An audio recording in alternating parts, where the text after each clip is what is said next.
With their departure, the two octogenarians resume their game. The clerk reappears. "We ain't got no glass that size. We gotta order it." The clerk once more presenting the spittoon with an offering. The clerk adds, "Well, boy, you want me to send for it. Glass take about a week to get here. It got to come all the way down from Jackson. It'll cost you around," scratching his head, "it ought to be about $1.75. Pastor reaches into his pocket, removing his billfold. He places a $5 bill on the counter. As he does so, the pastor notices young Perkins gazing longingly at a large peppermint stick.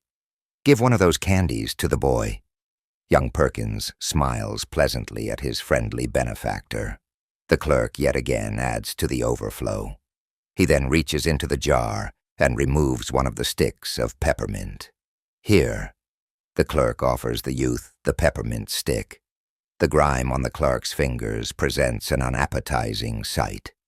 A fierce battle briefly erupts within the young man's mind, pitting the clerk's nauseating grime-covered fingers against that of his sweet tooth, the latter prevailing. Young Perkins accepts the grime-tipped peppermint stick. "Thank you, Pastor," he respectfully voicing his appreciation. The clerk then turns his attention to the widow who remains in the women's section, inspecting the various reams of colorful cloth. "You find anything back there, gal?" The clerk's words summon the young widow. She approaches the counter.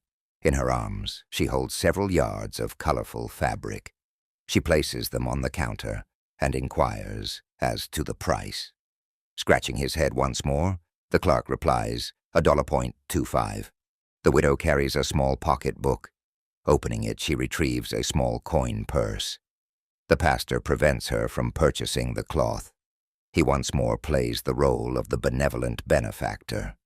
"Starting today, everything's on me," whereby he informs the clerk to add the price of the cloth to that of the price of the window glass. The pastor, speaking in a mocking tone, adds, "You can keep the change, boy." The clerk looks askew. His dull brain ponders if the pastor had somehow delivered him a slight. Unsure, the clerk once more repeating his disgusting habit by presenting the spittoon with another issue. A slight smile of pleasure spreads across the thin, white, tobacco-slimed lips of the store clerk, voicing his pleasure at receiving $5. "Well, now, that's mighty white of you, boy. Now remember, I got to order that there glass. It got to come all the way down from Jackson, you know." The three leave the counter and begin walking toward the exit. The pastor leading the way, followed closely behind, is the young widow, who carefully carries the colorful fabric. Trailing behind the two walks young Perkins, whose full attention is on the peppermint stick. As they reach the exit, the two young toughs reappear at the entryway, blocking their exit. With them is the loathsome deputy. "What y'all niggers doing in Muskie?" questions the young tough on the right. "Yeah, what y'all niggers doing in Muskie?" parrots the tough on the left. The deputy remained silently glaring. Attempting to de-escalate what appears to be the approach of a violent altercation, the store clerk holds up the crisp $5 bill and shouts, "It's okay, deputy. Looky here. I got $5. Let them darkies go. They ain't up to nothing." With those words, the pastor abruptly brushes past. The widow and young Perkins closely follow. Emboldened by the deputy's presence, the young thugs refuse to let the matter be. They begin trailing the three, all the while issuing insults and lewd remarks. The young thug's vulgarity causes young Perkins to lose all appetite. Thug number one's face reveals his sadistic, lustful pleasure, increases by the deputy's presence. The two ruffians' psychotic ID, buoyed by the deputy's silent approval, adds to their foul, vile behavior. The young toughs begin a vulgar conversation. They deliberately speak in loud tones, The one questions the other. Boy, boy, boy, I tell you what. Is you ever had you some blacktail? Blacktail, replies the other. You mean, nigger wench. Hell nah. I ain't screwing no ape. With those words, the two erupt into cackling laughter. Young Perkins' disgust turns to anger. Gazing up at the pastor, he is chilled to see what reflected in the face of that kind man of God. Pastor Jackson's eyes burned with anger, a seething fury, a look of indescribable hatred, of murder, absolute cold-blooded murder, unmistakably dwelt in his eyes. Young Perkins wanted the two toughs to see what burned within the breast of Pastor Jackson. He yearned for the pastor to turn and present those flaming eyes. Glancing at the widow Hazel, she seemed undisturbed. Her face revealed no emotion. She simply continued walking, admiring the colorful print on the fabric. She, being as lovely as she was undoubtedly accustomed to being the object of crass remarks and sexual innuendos. It was obvious the young widow possessed a harder shell than that of Pastor Jackson. On and on the two continue nipping, biting, their rabid tongues spewing forth the foulest of venoms. The young thugs hasten their pace, coming within a few yards. The first tough speaking to the second. Look at that. That there negra gal show nuff, got herself a sweet ass. The other replies, I ain't never had me no jigaboo poontang. Boy, I tell you, that black meat. The young white thug closes his eyes in reflection. Boy, let me tell you, them gals is tight. Me and the boys, well, he titters sadistically. What y'all do? The one questions the other.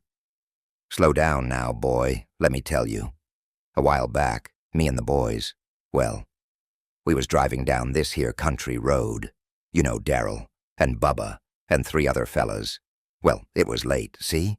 And, well, hell, we was drunk. And Darryl spies this here colored gal, tittering. So, Bubba dares Darryl and the boys to fetch her. He pulled up behind her. That's when she seen us. I guess the look on Darryl's face told the gal what we was after, 'cause she commenced to running. I'll say one thing, them negras can run. That gal ran like the wind. She must have thought we was gonna lynch her. Ah, shit, we wasn't out to hurt nobody. We was just gonna have us a lil fun. A lil nigger fun time, snickers the other. That's right, boy. We must have chased that gal for damn near half a mile till she cut across the road and ran through this here cornfield. So Darryl, he turned the brights on, and we commenced to follow. She headed for this here old shotgun shack. It must have been where the gal stayed, 'cause that gal started hollering. She was yelling, Mama, Mama, and us all the while dogging her tail. What happened then? The young tough becoming excited. Well, somebody in the house must have been listening, 'cause we sees us a big black mammy come out the shack. Lord, let me tell you, when that there black mammy seen what was happening, them eyes of hers got big as silver dollars. She flung that door open, and that colored gal ran inside so fast, then they slammed the door. Like that was gonna stop us. Darryl's thang was harder than a nigger's head, and Bubba, you know what Bubba's like when he gets to drinking. Hell, all of us was horny, watching that gal's ass just a-bouncing, so we pulled right up to the front porch. We all got out. Bubba knocked on the door. I say that Bubba is a real cut-up.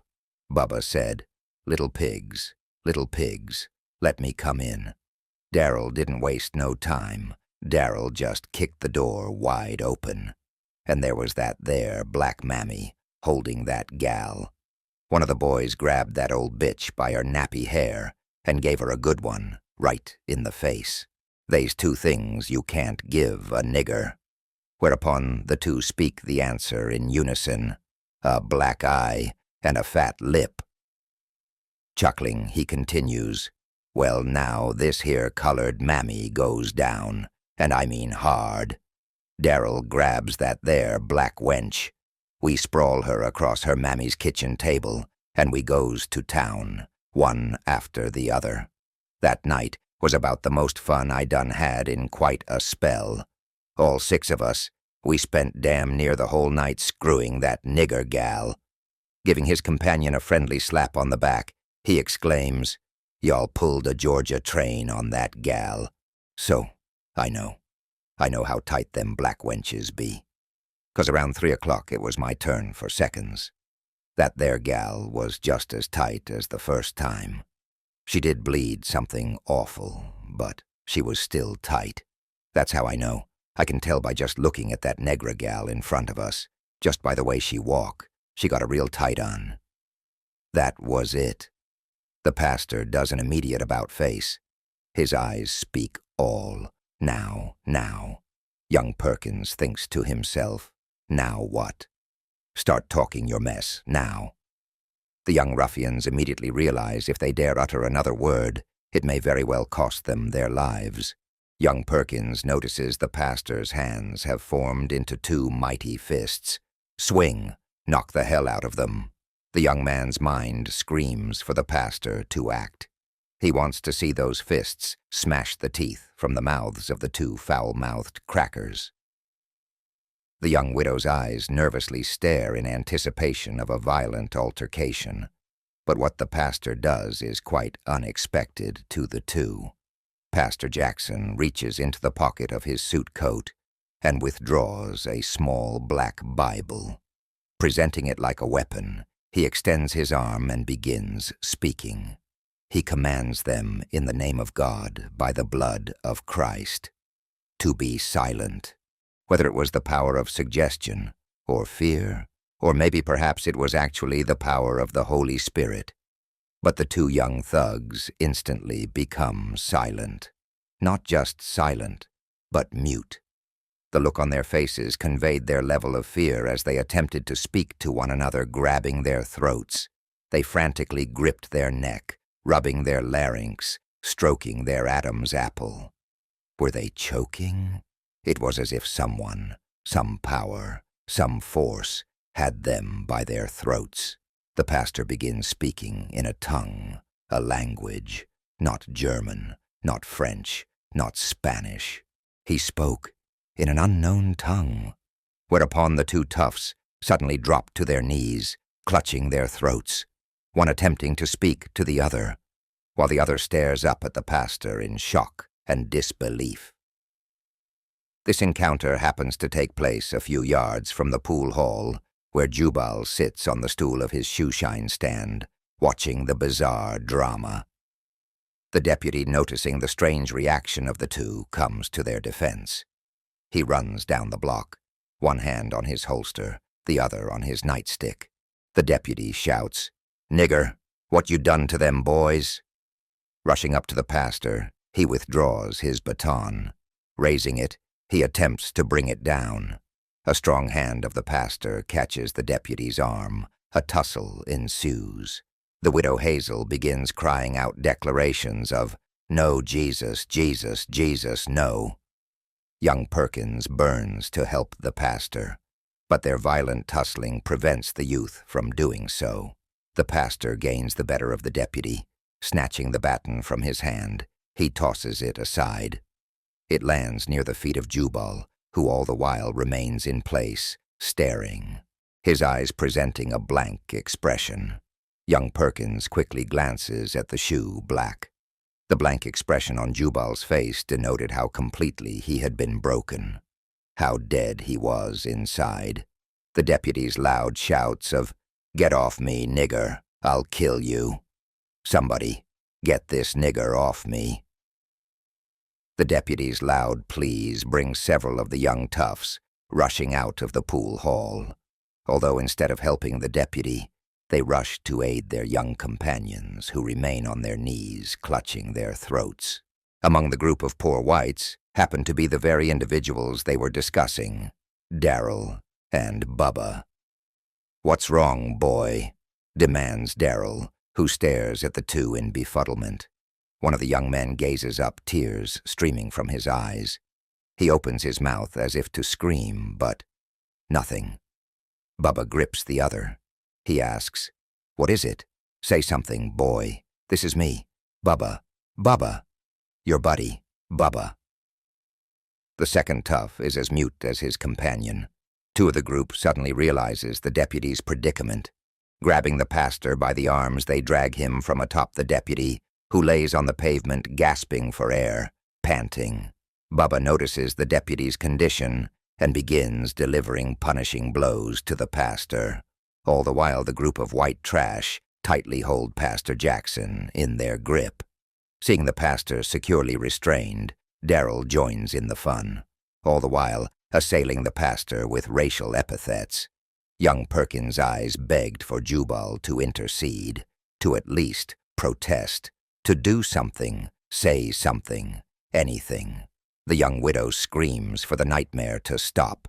Young Perkins attempts to rush forward to help the pastor, but is restrained by the widow who holds tightly to him, warning the young man by reminding him of his cousin Jonah, what had befallen him. A police siren blares. The sheriff pulls up in the squad car, brakes screech. The sheriff leaps from the patrol car and rushes up to the group. Withdrawing his revolver, he fires a shot in the air, which instantly causes all to freeze in place. "What the hell's going on here?" the sheriff angrily demands, whereupon the group release their grip from the pastor. "Back up. I said, back up." The sheriff's commanding voice causes the men to obey. The deputy, still a bit dazed, rises to his feet. He attempts to explain. "Sheriff, that there negra. Unable to accurately describe what had transpired, can only point at the pastor and say, "That there nigger causing trouble." "What kind of trouble?"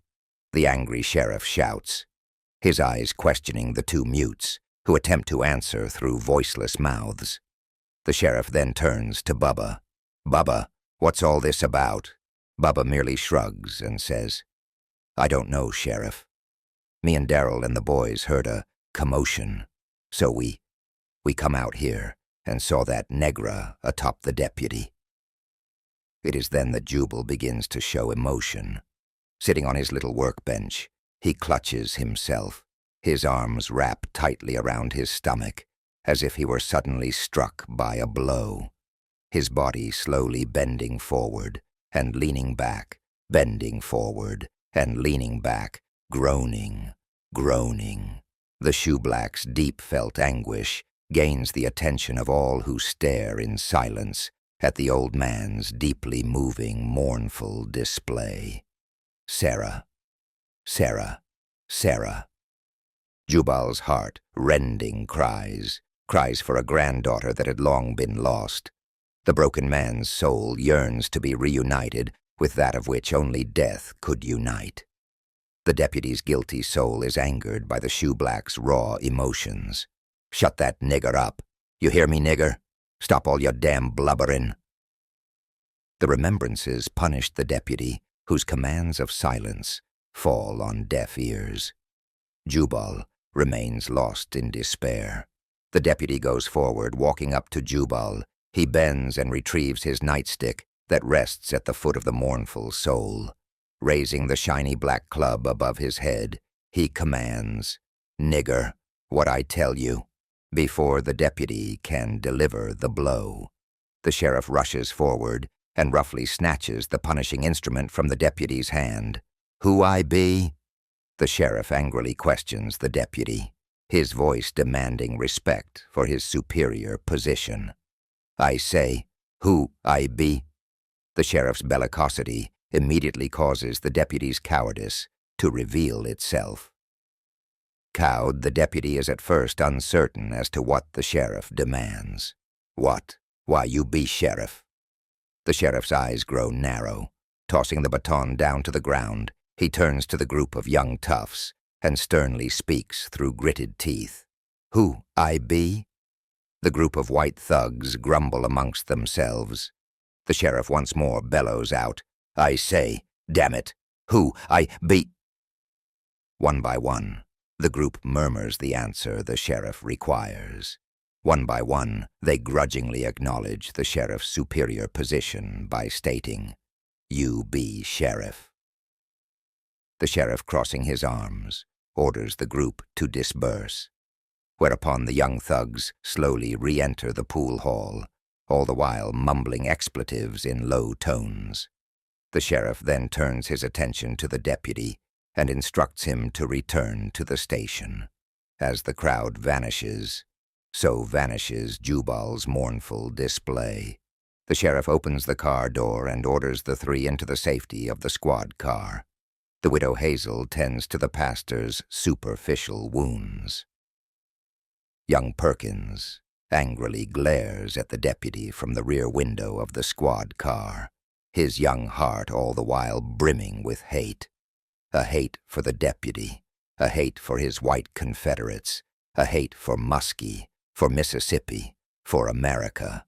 Most of all, a hate for the tree. The sheriff's car passes Old Man Grimes, who remains seated in the wagon awaiting their return. He notices them in the rear seat of the patrol car. As they pass, the face of Mr. Grimes reflects the level of his growing concern. "Thank you, Sheriff." The young widow gratefully voices her gratitude. "Well, ma'am, Bob, that's the fella what owns the store, what y'all was in. He give me a call. He told me to come on down. He say he figured there was gon' be trouble. Sure enough, I gets in this here patrol car, and what do I see? The deputy acting like he be sheriff. Him, showing off in front of Bubba and the boys." Young Perkins sits quietly, listening to the sheriff loudly venting his strong displeasure of the deputy's low character. The young man marvels at the way in which the sheriff continues the ruse. A small smile of pleasure spreads across the young man's face as he reflects on how completely, how cleverly, the sheriff has deceived the poor white citizens of that bastion of hate. Yes, what a fine actor the sheriff was. What a brilliant performance. Had it been any other black man, any other nigger, anyone other than Pastor Jackson, the sheriff never would have bothered to interfere. But young Perkins knew better. He knew the secret. The sheriff wasn't simply performing his duty. He was coming to the rescue of his brother, if they only knew. The young man happily reflecting the manner in which the sheriff had flaunted his authority, how he had openly cowed the deputy, shaming him in front of Bubba and the others. The speeding patrol car made the journey from the town to the widow's home in no time at all. What would take 2 hours on foot was by car accomplished within less than 15 minutes. As the squad car pulls up in front of the widow's home, she bids the group entry. "Thank you, ma'am," the sheriff respectfully declining, "but I think it's best I get this here preacher on home." The widow concedes and exits the car. Walking up the pathway, she reaches the door and turned to see young Perkins still seated in the back seat. "Come on, little man," the widow smilingly summons. But as the young man leans forward to exit the car, the hand of the pastor lightly grips him, easing him back in the seat. The pastor excuses young Perkins by saying, "I'm sorry, Miss Hazel. I'll bring the boy back directly. I got something for him, something for the whole school. Matter of fact, I got a notion that it would probably do you a bit of good." The widow briefly gazes quizzically at the group. With a shrug, she entered the home. With the closing of the front door, so closes the widow's day. But not so for young Perkins. As the sheriff patrol car speeds in the direction of the old church, Pastor Jackson shocks the young man by asserting, "How did you know?" "Know what?" answers young Perkins, not knowing the pastor's meaning. The sheriff interrupts. "What he means is, how did you know that me and the pastor are brothers? Who told you? The day of the baptism, when I saw Jonah's body, you were darned near drowned. I'm the one that cut the rope that was wrapped around you. When I carried you back to the church, you were kinda out of your head. You started talking to someone that wasn't there. I asked you if you was all right. Then you started talking about the tree. Then you started talking about how me and the sheriff was kin to each other. Tell me now, son, how'd you come to know? The pastor carefully takes young Perkins by the shoulders. Turning him, he gazes earnestly into the young man's eyes. The pastor gently but sincerely impresses the youth of the importance of his confidence, of his silence. There was no cause for threats, no cause for pleas nor bribes. Young Perkins was well aware of the repercussions that would occur if the sheriff's secret got out. Young Perkins well understood. He had learned that cruel lesson as he grappled with Jonah's bloated body underneath Muskie's muddy waters. The young man's blood ran cold as he contemplated the horrendous ramification that would occur if that sadistic psychopath of a deputy, through some malign miracle, gained prominence. Finding no cause for subterfuge, young Perkins told all. He reveals the manner in which he came to the knowledge of the sheriff and pastor's relationship. Through tear-filled eyes, he described how he had listened at the door. Young Perkins revealed to the two that it was he and Jonah who had defied the sundown law that night. Wiping tears from his eyes, young Perkins continued speaking, explaining that his was the ear that had been nicked by the bullet from the deputy's revolver. It was he who learned the secrets that hungrily brooded in the town square, and the necessity of having the protection of baptism. The sheriff and the pastor both are taken back by the young man's divulgence. As the patrol car reaches the church, the sheriff follows the driveway that leads to the rear of the structure. There resides the pastor, who lives in a small but comfortable back room of the church. As the car comes to a stop, the pastor gets out. But as the young man attempts to follow, the pastor commands him to remain seated. Young Perkins and the sheriff sit in silence as the pastor disappears within the gloom of the back room. After a brief time, the pastor re-emerges. In one hand he holds a leather satchel, in the other a wet cloth dabs a badly split lip.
Okay, let's unpack this. Today, our deep dive takes us into, well, a really rich and pretty unsettling narrative. It's from a source called Whispers of Muskie, a secret kinship revealed. And it's more than just a story, right? It feels like this really carefully observed account. Yeah. Just one encounter, but it reveals so much. Exactly. It peels back the layers on this community's hidden life. So our mission here is to pull out the key insights.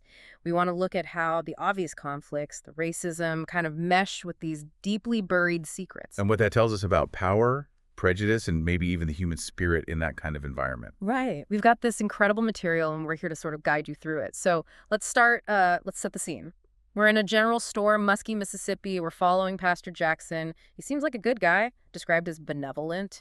He pays for a window glass, just $1.75, gives a $5, and then he buys a peppermint stick for this kid, young Perkins. Yeah, and there's that little detail about Perkins, wanting the candy but seeing the grime on the clerk's fingers. Yes. That brief little internal fierce battle, as the source puts it, Sweet Tooth wins, of course. Naturally. And the pastor's generosity doesn't stop there. He covers Widow Hazel's fabric, too, another $1.25. Tells the clerk, keep the change, boy. Okay, so on the surface, it's just a small-town transaction. But what's fascinating is how fast it gets uncomfortable. Mm-hmm. You mentioned the clerk's dirty fingers. That's physical. Uh-huh. But then there's the verbal jab, right? That comment to the pastor. Well, now, that's mighty white of you, boy. Let them darkies go. They ain't up to nothing. Chillin'. It really is. And just like that, boom, the racial dynamics, the expectation of, like, deference, it's all laid bare. Yeah. That casual cruelty, it immediately makes you wonder, how does this kind of everyday stuff shape how people see each other, what they expect is going to happen next? It sets a really ominous tone, doesn't it? And unfortunately, it escalates quickly. Pastor Jackson, Widow Hazel, young Perkins, they try to leave. And they're blocked. Yep. Two young toughs and a deputy just standing there, silent, glaring. The slurs start almost immediately. What y'all niggers doing in Muskie? Just awful stuff. And the source mentions the clerk actually tries to step in. He does, tries to de-escalate, but these guys, they're not having it. The deputy's silence seems to give them permission almost. Right, that silent approval is key. So they start following the three of them. The source says their rabid tongues spewing forth the foulest of venoms. It gets worse, more vulgar, especially towards Widow Hazel. Yeah, it gets incredibly graphic, doesn't it? That story one of them tells. Oh, it's truly shocking. About him, Daryl, and Bubba pulling a Georgia train on a colored gal. Which is just a horrific term for gang rape. Exactly. Yeah. He describes chasing her, breaking in, the assault. Claims they spent damn near the whole night screwing that nigger gal, adding she did bleed something awful. Just vile. It's hard to even comprehend that level of dehumanization recounted so casually. And you see the impact on the pastor. Young Perkins notices his face reflects indescribable hatred of murder, absolute cold-blooded murder. You expect maybe an explosion of anger. Or maybe just resignation, given the power dynamic. But no. What happens next is, well, it's astonishing. The pastor does this complete 180. Right. Pulls out a small black Bible, holds it out like a weapon. Wow. And commands them in the name of God by the blood of Christ to be silent. And they are. Instantly. Mute. They start clutching their throats, drop to their knees. The pastor starts speaking in an unknown tongue. Okay, that is something else entirely. From that raw human hatred you described to this. Yeah. It's such a pivot. You have the thugs, their psychotic id, as the source puts it, fueled by the deputy's complicity. Right, that unchecked racism and power. And then this almost supernatural intervention. Yeah. It really forces you to ask, you know, when normal justice is completely off the table, what other kinds of power can emerge? What does it say about resilience? About defense against just overwhelming hate? Exactly. And the fact that it's visible, they're physically mute, it's like something out of the Old Testament, a real moment of reckoning. But the reckoning, it doesn't last peacefully. Chaos breaks out almost immediately. Of course. The deputy sees his buddies on the ground, speechless, and he freaks out, accuses the pastor, goes after him with his baton. So a physical fight starts. Yeah, a tussle. Pastor Jackson actually gets the upper hand, grabs the baton, throws it away. Impressive, but probably not helpful in the long run. No, because then more guys spill out of the pool hall, Daryl and Bubba, the ones from the story. But they don't go for the deputy. They go to help their now mute friends. Then they turn on the pastor. So he gets attacked anyway. Beaten, held down, more racial slurs flying, just mob violence. And young Perkins is watching all this. Watching, desperate to jump in, but Widow Hazel holds him back. Yeah. Physically restrains him. Reminding him about his cousin Jonah, right? Exactly. Reminds him what happened to Jonah, hinting at the danger of crossing the sundown law. That implied threat is heavy. It just shows how quickly things snap back to violence once that spiritual shield drops. That deep-seated hate is right there, waiting. Yeah. But there's another reaction happening during this chaos, isn't there? Jubal, the shoeshine man. Initially, he's described as having this blank expression, like he's just completely broken by life in Muskie. Sort of shut down. Totally. But when he hears the thugs talking, specifically that vile story they told. The Georgia train story. Yes. He suddenly starts crying out, mournfully, Sarah. Say, Sarah. And the text connects that to a lost granddaughter. It does. It says he's crying for a granddaughter that had long been lost. It's heartbreaking. It really is. And looking at the bigger picture, Jubal's cry isn't just about the immediate horror. It's tapping into this whole history of trauma in the community. A collective memory, almost. Exactly. That story, that specific kind of violence, triggers this deep, unhealed wound.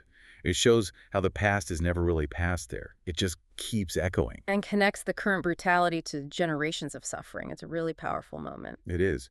But even that display of grief isn't safe, is it? No. The deputy, furious now, recovers his nightstick and is about to attack Jubal for daring to show emotion. But then? Police siren, wailing, cuts through everything. The sheriff arrives. Yep. Fires a shot in the air, everyone freezes. He walks up, looks at the deputy, looks at the thugs, and just booms, who I be. Asserting his authority over everyone. Total dominance. Orders them all to scatter. Then he gathers up Pastor Jackson, Widow Hazel, and young Perkins, puts them in his squad car. Okay, so on the surface, it looks like the law stepping in, justice is served, situation resolved. Right. That's what you'd think. But this is musky, and this is where the story takes another huge twist. Uh-oh. Get this. In the car, the sheriff turns to young Perkins and reveals a massive secret. Okay. He tells him, point blank, he and Pastor Jackson, they're brothers. Brothers, the sheriff and the pastor. Brothers. And the sheriff admits his whole intervention, the dramatic arrival, scattering the thugs, it was all, quote, a ruse, a brilliant performance. A performance. To protect his brother. He flat out says he wouldn't have done it for any other black man. Wow. Okay, that changes everything we just saw. Completely recontextualizes it, right? Absolutely. It speaks volumes about the kind of, strategic deception needed just to survive there. Justice isn't impartial. Not even close. It's this carefully managed performance based entirely on hidden connections, on kinship. It's not about the law. It's about protecting your own. This secret network becomes a literal survival mechanism. What do you make of that level of, well, calculated deception from someone in his position? It's chilling, honestly. It shows how deeply corrupted the system is, that the only way to get any kind of protection might be through these hidden loyalties that completely bypass official justice. And the secrets don't stop there. Young Perkins then reveals he knew, or at least suspected. He knew they were brothers. How? He explains, through tears apparently, that he overheard things. He was listening at the door once when the pastor was delirious. Delirious. After finding Jonah's body, remember Jonah, the cousin. During a baptism, the pastor found him. And in his grief and delirium, the pastor mumbled about their kinship, specifically mentioning, quote, me and the sheriff was kin to each other. Oh my goodness. So Perkins overheard this in a moment of trauma. Yes. And he confesses more. He admits that he and Jonah were out together that night, defying the sundown law. So Perkins was there when Jonah... He was. And he says it was his ear that got nicked by the bullet from the deputy's revolver. The deputy shot at them and hit Perkins. Apparently so. Just nicked his ear, but still. He says that's how he learned the secrets that hungrily brooded in the town square. Learned the necessity of baptism, maybe for protection, maybe spiritual, maybe both. So he carries this huge weight, knowing about the sheriff and pastor, knowing the deputy shot at him, knowing what happened to Jonah. Exactly. He talks about his cold dread of the deputy, calling him a sadistic psychopath, and the horrendous ramification if anyone found out what he knew, especially if the deputy ever gained more power. The burden of that knowledge for a young boy, it's immense. In a place where just knowing something could get you killed, truth is dangerous currency. It really is. Which brings us towards the end of this encounter as our deep dive concludes. The sheriff drops Widow Hazel off, but he keeps young Perkins in the car with Pastor Jackson. Okay. The pastor tells Miss Hazel he has something for him, meaning Perkins, something for the whole school, and adds it would probably do you a bit of good. Something for the whole school. Sounds like education. Or maybe something more. It feels significant. They go to the church where the pastor lives. He goes inside for a moment, comes back with a leather satchel. Right. And he's dabbing his lip, which the source notes is badly split, with a wet cloth, like he's tending his wounds, but also preparing for what comes next. Preparing to teach Perkins, maybe? To pass something on? Seems like it. But young Perkins at this moment is just left brimming with hate. Understandable. Hate for the deputy, his white Confederates, for musky Mississippi America. And then this really potent line. Most of all, a hate for the tree. Wow. Hate for the tree. That hits hard. Yeah. That image is so loaded. Obviously, evoking the horror of lynching. It's not just anger at the immediate violence, it's anger at the entire history, the symbol of it all. Absolutely.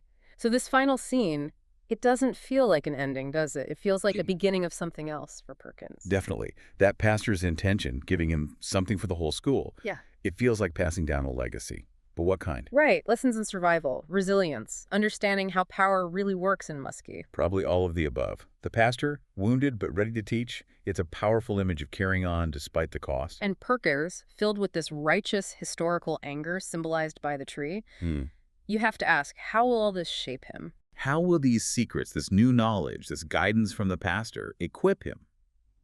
He has to navigate a world needing both hidden awareness and, well, outward strength.